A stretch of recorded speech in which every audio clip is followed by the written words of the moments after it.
Assalamualaikum warahmatullahi wabarakatuh. Halo rekan-rekan mahasiswa yang menempuh leadership 1.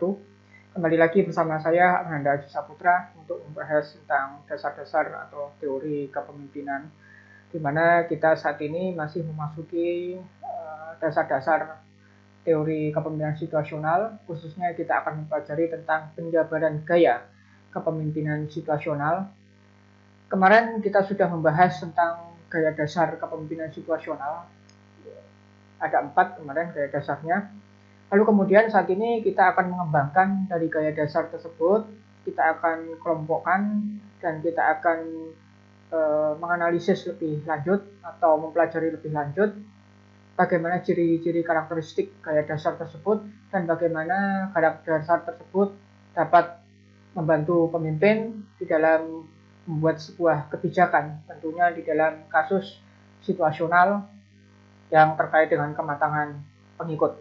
Dan untuk kematangan pengikut, insya Allah akan kita bahas pertemuan mendatang, pertemuan terakhir sebelum kita evaluasi dan juga sebelum kita mengerjakan ujian akhir semester. Baik, demikian kita melihat slide dahulu. Di slide ini akan kita lihat sebuah judul penjabaran gaya kepemimpinan situasional yang akan membahas tentang proses terbentuknya gaya kepemimpinan situasional, ciri-ciri khas gaya dasar pemimpin yang kemarin sudah kita bahas bahwa ada pemimpin dengan melihat dua kondisinya, yaitu ada memerintah ya, dan ada memotivasi. Dan juga fungsi gaya kepemimpinan tersebut untuk membuat sebuah kebijakan. Baik, kita akan membuka slide yang pertama, bahwa kita akan menggolongkan gaya kepemimpinan, gaya dasar kepemimpinan, apabila perintah atau pengarahan itu tinggi dan motivasi atau dukungan itu rendah, maka kita akan menggolongkannya ke dalam golongan G1, gaya 1. Di dalam gaya kepemimpinan situasional, ini adalah gaya paling rendah atau gaya paling sederhana, di mana gaya ini kita sebut sebagai gaya kepemimpinan instruksi. Gaya kepemimpinan instruksi memiliki ciri khas komunikasi satu arah yang murni, satu arah yang sangat ketat. Ya. Jadi tidak membuka peluang untuk flashback. Ibarat kita sebagai pemimpin adalah cenderung kepada arah otokrasi. Ini kita melihat situasi anak buah atau situasi pengikut M1. Apa itu situasi M1? Insya Allah akan kita bahas pertemuan terakhir nanti. Kemudian untuk komunikasi satu arah murni ini terdapat sebuah dominasi perintah. Ya. Jadi pengarahan atau perintah itu sangat maksimum, sedangkan dukungan atau motivasi itu minimum. Dan di sini menimbulkan sebuah dominasi perintah. Sehingga tatkala dominasi perintah ini masuk ke dalam gaya kepemimpinan situasional G1 ini, maka anak buah ini atau pengikut ini mengalami sebuah evaluasi ketat, pengawasan ketat. Jadi segala tindak tanduknya itu diawasi, segala kesalahan-kesalahannya itu dicatat, kemudian setelah itu nanti perlu dilakukan evaluasi mendalam. Di mana evaluasi ini disampaikan langsung oleh pimpinan, disampaikan langsung oleh pemimpin, ya, dan juga menginstruksikan sebuah perbaikan. Siapa yang menginstruksikan perbaikan? Yang menginstruksikan perbaikan juga pemimpin. Sehingga gaya kepemimpinan instruksi itu betul-betul gaya kepemimpinan yang mengarah kepada otokrasi. Tetapi karena kita melihat gaya kepemimpinan situasional ini bisa berubah seiring dengan kematangan pengikut. Sehingga artinya gaya kepemimpinan instruksi ini adalah gaya kepemimpinan yang muncul dalam situasi terendah saat anak buah atau pengikut itu betul-betul masih belum mampu. Nah, kita akan bahas lebih mendalam di pertemuan berikutnya. Next.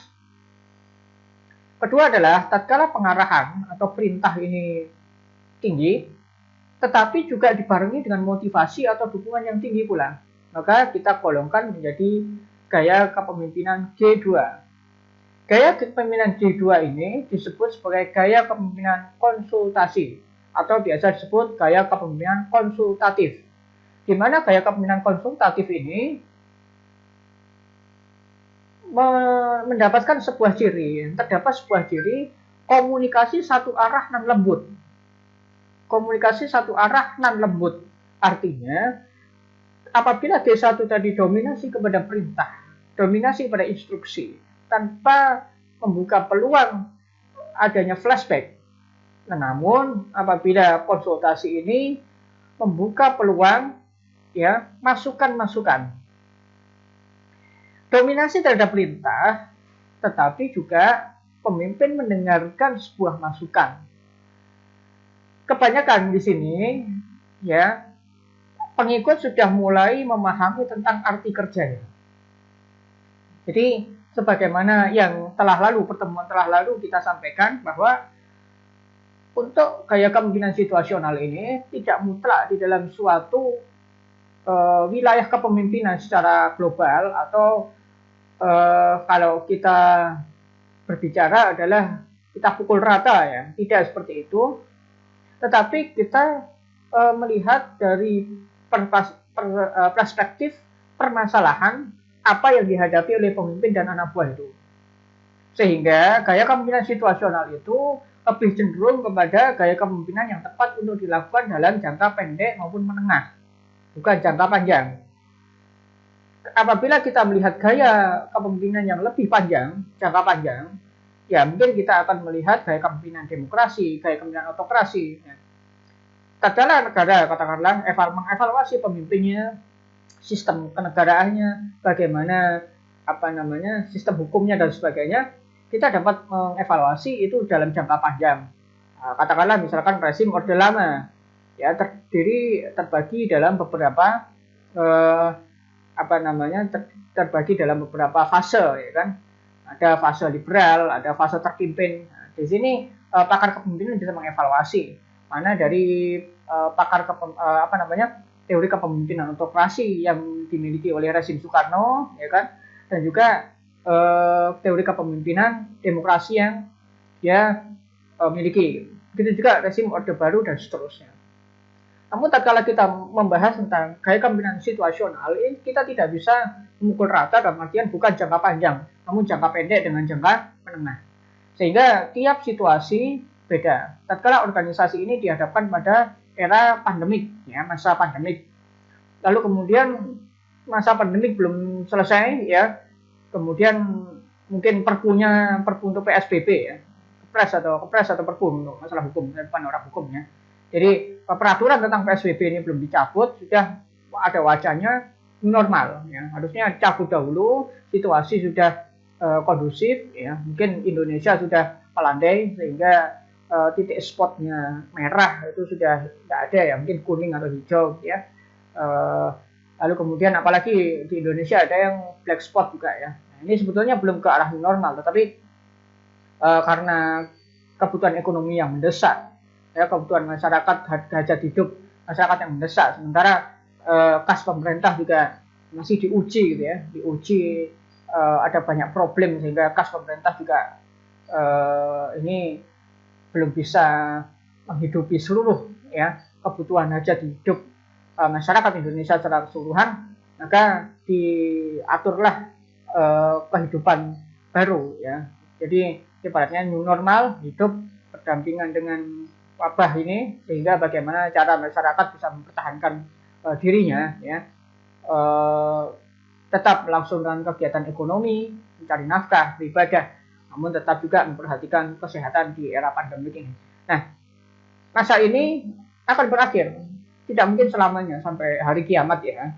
Ya, kita berdoa saja tidak demikian, ya. Walaupun ada yang mengatakan, oh ini kita terus berdampingan sampai akhir zaman, enggak juga.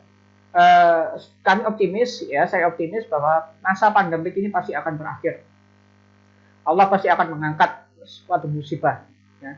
Dan tergantung masyarakat juga, ya. Rakyat dan pimpinannya selalu bersatu, rakyat dan pimpinannya selalu bekerja sama, rakyat dan pemimpinannya selalu kompak, ya, mendahulukan hal-hal yang lebih maslahat daripada hal-hal yang hanya memuat perdebatan. Dan insya Allah tatkala keadilan ini terwujud, ya, rakyat dengan pimpinannya bersatu, mengedepankan kemaslahatan bersama, ya kan, menerapkan nilai-nilai Pancasila dengan baik, karena ini adalah dasar negara kita, di mana dasar Pancasila ini adalah menyatukan kita di dalam suku bangsa agama, ya, kita mengedepankan kemaslahatan kita, ya, kita mencermin atau flashback kepada Piagam Madinah, ya, kemudian kepada Piagam Jakarta, ya kan, kemudian lahirlah Pancasila, itu kan terinspirasi dari Piagam Madinah, gitu kan, lahirlah Piagam Jakarta, kemudian disempurnakan kepada Pancasila. Tatkala kita memang betul-betul berperilaku pola hidup bernegara seperti ini, insya Allah Allah akan memberikan pertolongan kepada kita, kedamaian, bersatu padu, ya. Ini juga menjadi pelajaran kepada kita, ya. Sehingga kembali lagi kepada slide bahwa kepemimpinan konsultatif ini pengikut itu sudah mulai memahami tata kerjanya, sudah mulai dapat mengusulkan sesuatu yang baik, walaupun masih seringkali bercurhat, gitu kan, ya. Ini pekerjaan ini susah, bos, ya. Pekerjaan ini cukup berat, tapi saya punya idenya seperti ini, ya. Sehingga gaya kepemimpinan konsultatif ini adalah gaya kepemimpinan yang membutuhkan energi pemimpin untuk menyaring, ya. Untuk menyaring apa? Untuk menyaring ini masukan yang masuk. Artinya di sini komunikasi satu arah lembut artinya adalah memungkinkan ada flashback yang penting saja. Tatkala flashback itu mungkin berisi keluhan, bahkan hinaan, bahkan hujatan, ya pemimpin hendaknya memotivasi, ya, tetapi tidak menanggapi secara serius sehingga hujatan ini menjadi sebuah konflik yang dapat mengacaukan organisasi. Yang betul adalah bagaimana tatkala hujatan, kemudian mulai keluhan sampai hujatan, sampai fitnah dan macam-macam, itu harus dihadapi pemimpin dengan sabar, penjelasan yang baik, keterbukaan, dan juga motivasi.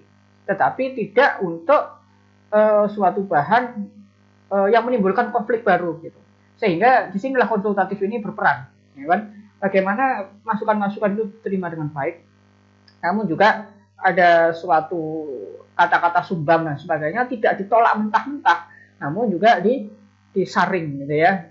Ini perlunya dihadapkan kepada motivasi, ya. Anak buah perlu dimotivasi, anak buah perlu berikan pemikiran yang lebih luas dan sebagainya. Di sini evaluasi masih ketat, artinya evaluasi ini juga masih betul-betul diawasi, anak buah masih diawasi, ya kan, sebagaimana yang telah lalu kita sampaikan bahwa evaluasi itu tidak keluar saja tetapi juga ke dalam. Evaluasi di dalam diri kita, juga evaluasi di dalam anak buah, gitu ya. Evaluasi cukup ketat, ya. Apabila terjadi usulan-usulan yang bagus, ini anak buah sudah sampai level mana pengetahuan mereka. Tapi apabila keluhan ini masih tinggi, masih sampai mana, ya kan, level mereka. Di sini perbaikan tidak lagi dilaksanakan mutlak oleh pemimpin. Perbaikan harus seperti ini. Poinnya harus A, B, C, D, tidak. Tapi mulai ada diskusi. Organisasi kita masih berjalan cukup baik, namun ya ibaratnya organisasi kita berjalan cukup baik di dalam mungkin ada program, katakanlah membuat webinar, katakanlah webinar ini alhamdulillah sukses, namun masih terdapat kendala-kendala, ya, seperti A, B, C, D. Ada yang usulan mungkin webinar pertama kali, sehingga ini masih pengetahuan tentang membuat webinar ini masih belum luas, sehingga tapi sudah banyak ilmu yang masuk, gitu ya, banyak pengalaman, ada yang pernah ikut webinar, ada yang pernah menjadi pembicara, gitu. Jadi sehingga di sini belum pengalaman membuat webinar, namun ilmu-ilmu sudah ada. Maka di sini ada perbaikan konsultasi, ya. Perbaikan itu diusulkan. Begini, kesalahan kita jaringannya lemah ini, ya. saya usulkan bagaimana kalau meningkatkan jaringan. Bagaimana kalau kita nyebar saja, nah nggak usah ngumpul di satu tempat, karena memang kalau misalkan ngumpul semuanya di kantor atau kampus nggak kuat gitu ya. Mungkin ada yang di rumah masing-masing, kita bagi tugas lebih baik lagi gitu ya. Nah ini nanti akan meningkat, ya kan? Ada satu catatan ya, di sini adalah pengikut masih dipaksa menjalankan arahan pemimpin. Ya. Walaupun pemimpin mendengarkan keluhan, namun hanya sebatas motivasi kepada pengikut agar mau menjalankan perintah. Jadi ibaratnya apabila ada keluhan itu, pemimpin yang mendengarkan, hanya sebatas bagaimana dia memberikan motivasi agar anak buah ini mau menjalankan perintah. Terkadang orang mengeluh itu karena apa namanya pandangannya kurang luas, mungkin belum pengalaman. Nah ini yang kemarin di pertemuan sebelumnya kita membahas G2 itu mereka mau ya kan, mereka mau, tetapi pengalaman belum ada sehingga mungkin ada kalanya mereka juga apa namanya kalau sudah berjalan motivasinya kendor gitu ya, kok seperti ini sih, maka perlu adanya motivasi pemimpin. Oh itu sudah biasa, itu biasa, nanti insya Allah dengan ilmu yang bertambah ya, dengan pengalaman yang bertambah bisa menyelesaikan dengan baik. Oke, satu contoh saja gitu ya, barang sepele, misalkan saudara nggak pernah megang Zoom ya, lalu kemudian kuliah pakai Zoom, lalu kemudian saudara bingung setengah mati gimana nih mengkoneksikan Zoom ini. Ya, seharian saudara belajar semalaman nggak bisa tidur karena besok kuliahnya gimana ya pakai Zoom ini ya.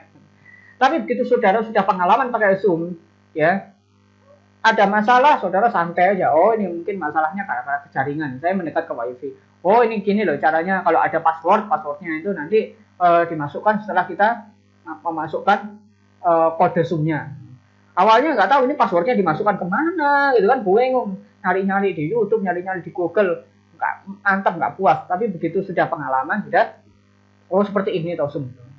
Ya, sama juga di dalam mengatur organisasi juga demikian. Oke, kita next. Penjelasan cukup panjang ya. Oke, berikutnya adalah tatkala pengarahan atau perintah itu minimum, ya, yang maksimum justru dukungannya, motivasinya, maka ini kita golongkan ke dalam gaya kepemimpinan situasional ketiga yang disebut gaya kepemimpinan partisipasi atau biasa disebut gaya kepemimpinan partisipatif.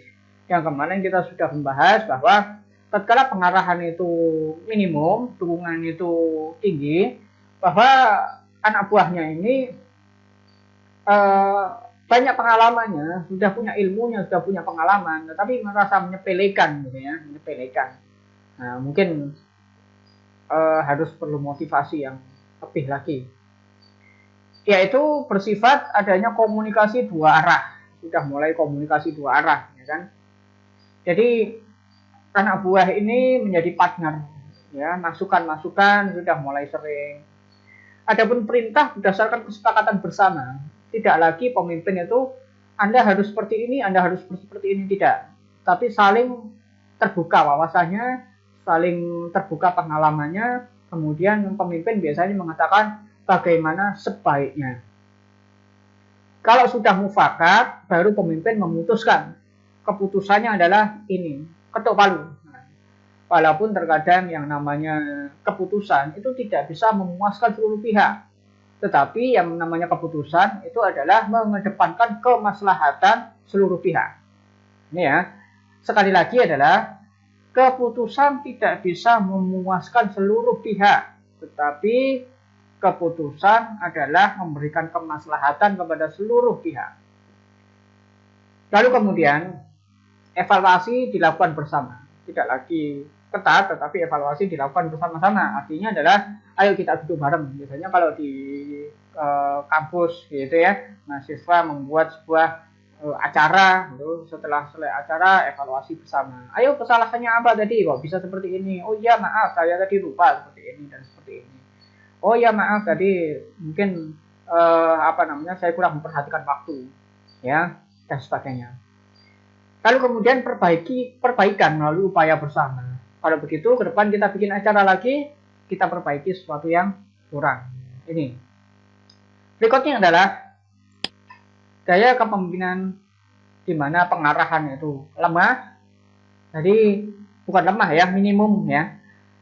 Perintah itu minimum, jarang ada perintah, dukungan itu juga minimum. Jadi motivasi itu juga sudah tidak terlalu diberikan lagi. Ini kita golongkan sebagai G4, yaitu gaya kepemimpinan situasional yang namanya adalah gaya dasarnya, namanya adalah gaya delegasi. Ini adalah gaya paling matang. Ini adalah gaya tertinggi untuk para pengikut yang sudah menaiki level tertinggi. Kesempurnaan organisasi ada di sini. Jadi mayoritas organisasi itu ya, kalau enggak M2, kalau enggak di G2 adalah G3. Ada enggak organisasi G4? Ada. Ini adalah organisasi yang sudah matang. Ya, organisasi yang betul-betul sudah maturity, sudah ibaratnya sudah dewasa.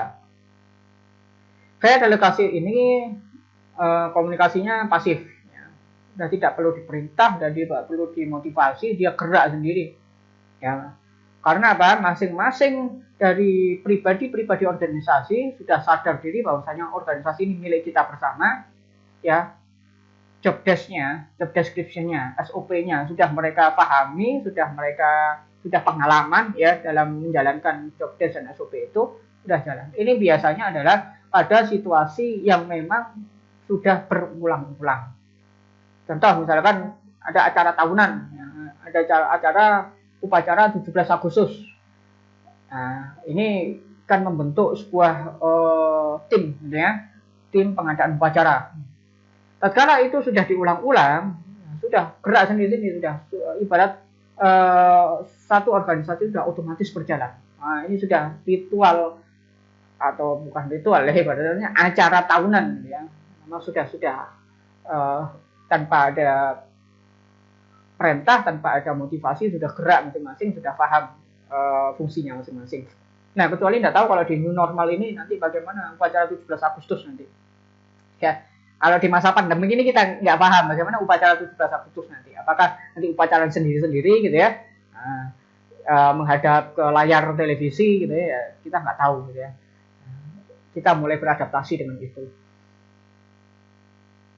Satu ciri khas lagi adalah perintah merupakan sinyal peringatan atas pembelokan yang jauh. Artinya begini, terkadang sesuatu yang otomatis berjalan itu terkadang juga ada errornya, apalagi manusia. Membuat sebuah acara tahunan yang memang sudah digelar tahunan, akan tetapi terkadang namanya anggota organisasi mungkin ada yang baru, ya, atau mungkin ada anggota organisasi lama tapi punya pemikiran yang berbeda. Membuat suatu acara yang berbeda atau membuat susunan yang berbeda berdasarkan keyakinannya sendiri gitu ya. Kalau selama itu masih ditolerir tidak masalah, tetapi kalau sudah mulai berbelok, sudah tidak sampai kepada kerangkanya, sudah tidak sampai kepada pakemnya, maka ini perlu adanya sebuah peringatan, perintah. Mohon jangan membuat acara yang seperti itu, kita kembalikan kepada acara seperti ini. Ayo enaknya bagaimana? Kalau ke sini jangan, tetapi kalau kalau ke sini bolehlah. Ya, misal ya, ada acara 17 Agustus, katakanlah, misalkan ada goyang poco-poco, ya, jangan.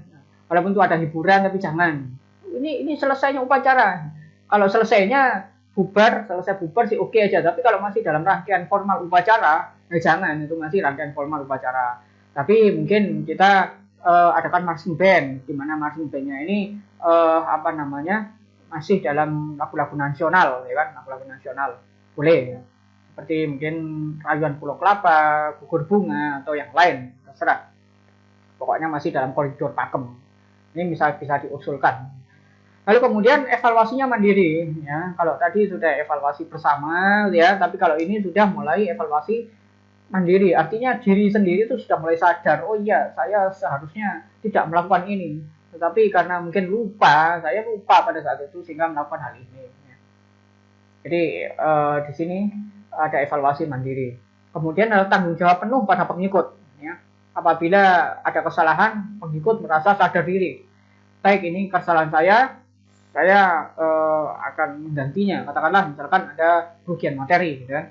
Tapi kalau kerugian non materi, misalkan kerugian yang membuat katakanlah temannya malu gitu ya, bagaimana caranya dia untuk bisa membantu temannya ini. Sadar diri masing-masing ya, tanpa diperintah sudah memahami. Baik, itu mungkin yang bisa saya sampaikan untuk penjabarannya ya. Bagaimana kemarin kita membahas tentang bagaimana kalau pengarahan atau perintah itu positif ya, dukungannya atau motivasinya negatif. Pengarahannya positif, dukungannya positif. Bagaimana kalau pengarahnya negatif, dukungannya positif, dan pengarahan negatif, dukungannya negatif, tanpa dijelaskan ciri-ciri khasnya. Untuk saat ini saya menjelaskan tentang ciri-ciri khasnya. Dan bagaimana untuk memutuskan hal tersebut, maka kita kembali lagi ke awal sedikit ya. Pemimpin di dalam G1 itu memutuskan dengan cara instruksi. Instruksinya adalah tegas. Tadi sudah sempat disinggung, lebih kepada arah autokrasi, tegas, tanpa ada flashback. Kemudian tatkala gaya kepemimpinan konsultasi G2, pemimpin memutuskannya adalah tegas, namun masih mendengarkan masukan, bukan mendengarkan keluhan. Tatkala mendengarkan keluhan, berarti pemimpin harus memotivasi. Ya. Jadi masukan dan keluhan, masukan untuk pengembangan organisasi, keluhan untuk memotivasi anak buah. Lalu kemudian gaya kepemimpinan partisipasi atau G3, jadi pemimpin adalah sudah mulai memberikan komunikasi dua arah. Ya, memberikan perintah namun berdasarkan keputusan bersama. Jadi keputusan yang diketok palu oleh pemimpin itu berdasarkan kesepakatan mufakat. Lalu kemudian untuk G4, gaya kepemimpinan delegatif, itu tetap pemimpin memutuskan, namun memutuskan hal-hal yang bersifat mendasar, bukan hal-hal yang bersifat teknis. Jadi pemimpin ini di sini hanya banyak mengontrol dari jauh saja, tidak banyak cawe-cawe, ya, tidak banyak memerintah, tidak juga banyak mengevaluasi. Jadi pemimpin ini hanya bertanggung jawab atas laporan-laporan yang masuk, ya, sebagaimana fungsi kepemimpinan di awal-awal kita kuliah di dalam kelas, bahwasanya pemimpin itu juga sebagai sarana untuk mengkomunikasikan informasi yang ada, baik informasi internal maupun eksternal. Jadi pemimpin hanya ngawasin aja. Baik, demikian yang bisa saya sampaikan. Kurang lebihnya mohon maaf apabila memang ada kesalahan dalam pengucapan. Apabila memang ada yang kurang dipahami, silakan saudara tulis di kolom komentar, atau mungkin juga saudara bisa menanyakannya lewat media yang lain. Demikian. Kurang lebihnya mohon maaf. Assalamualaikum warahmatullahi wabarakatuh. Sampai ketemu lagi di pertemuan terakhir, ya, pertemuan ke-14. Adapun pertemuan ke-15 kita evaluasi, ya, sambil persiapan UAS, ya. Dan pertemuan ke-16 kita UAS. UASnya seperti apa? Sebagaimana yang telah dijelaskan, bahwasanya UASnya adalah yang mengikuti webinar, merangkum webinarnya. Yang ternyata kuota penuh tatkala sudah mendaftar webinar, maka bisa mengikuti link YouTube-nya. Adapun link YouTube masih dibangun oleh pihak lembaga. Namun apabila terjadi kesalahan teknis sehingga link YouTube ini tidak muncul, maka nanti ada alternatif lain. Oke, demikian dari saya, Ananda Aji Saputra. Mohon maaf apabila ada kesalahan. Sampai jumpa. Assalamualaikum warahmatullahi wabarakatuh.